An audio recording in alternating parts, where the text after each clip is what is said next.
বৌমা, এত বেলা হয়ে গেছে এখনো ঘুমাচ্ছ? রান্না বান্না করবে না নাকি? শাশুড়ির কথায় ধরপড় করে বিছানা ছেড়ে ওঠার চেষ্টা করলাম। উঠে বসতেই চারদিকটা অন্ধকার হয়ে আসলো। খাটের পায়া চেপে ধরে বসে রইলাম। মায়ের আবারও কর্কশ ভেসে এলো, বৌমা এখনো উঠোনি? দেয়াল ধরে ধরে বের হয়ে মাকে বললাম, মা আমার শরীরটা একটু খারাপ লাগছে, শুয়েছিলাম। রান্না বান্না করবে না? অসুস্থ হয়ে শুয়ে থাকলে তো চলবে না, সংসার সামলাতে হবে বাপু। বাবু ফিরে এসে না খেয়ে থাকবে? আমি রান্নাঘরে যাচ্ছি। ঠিকই তো, আমার সংসার তো আমাকেই সামলাতে হবে। রান্নাঘরে গিয়ে দেয়াল ধরে কিছুক্ষণ চোখ বন্ধ করে দাঁড়িয়ে রইলাম। মায়ের স্বর ভেসে আসলো, বৌমা চা তুলে দাও তো, মাথাটা ধরেছে। চায়ের পাতিলটা চুলায় তুলে দিয়েই গা গুলিয়ে মাথাটা টক্কর দিয়ে উঠল।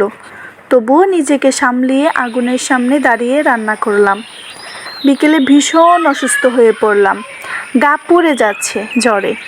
স্বামী ফিরে এসে বলল, এই অসময়ে শুয়ে আছো কেন? কাপা স্বরে বললাম, জ্বর এসেছে বোধ হয়, কপালে হাত দিয়ে দেখবে একটু।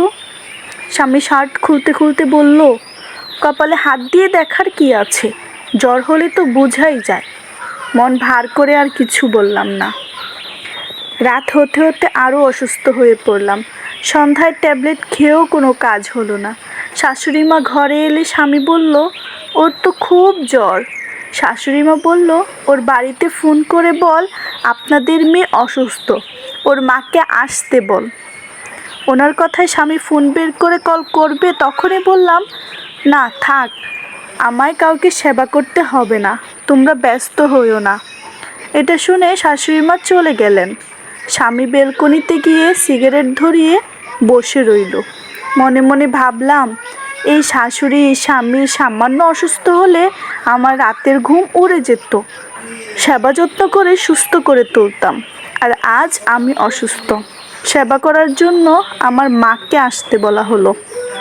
সুস্থ হয়ে স্বামীকে ডিভোর্স পেপার পাঠালাম, সাথে একটা চিরকুট।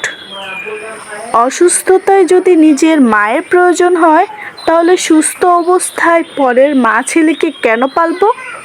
অকৃতজ্ঞের দল। আমাদের সমাজে এমন কিছু মানুষ আছে যারা কিনা বউদের বউ মনে করে না। তারা মনে করে বউরা বুঝি রোবট, বউদের বুঝি ক্লান্তি আসে না, বউরা বুঝি কখনোই ক্লান্ত হয় না, বউদের বুঝি অসুখ বিসুখ হয় না, বউদের বুঝি খারাপ লাগা ভালো লাগা আসে না। কিন্তু তাদেরও বোঝা উচিত বউরাও মানুষ, রক্তে মাংসে গড়া মানুষ।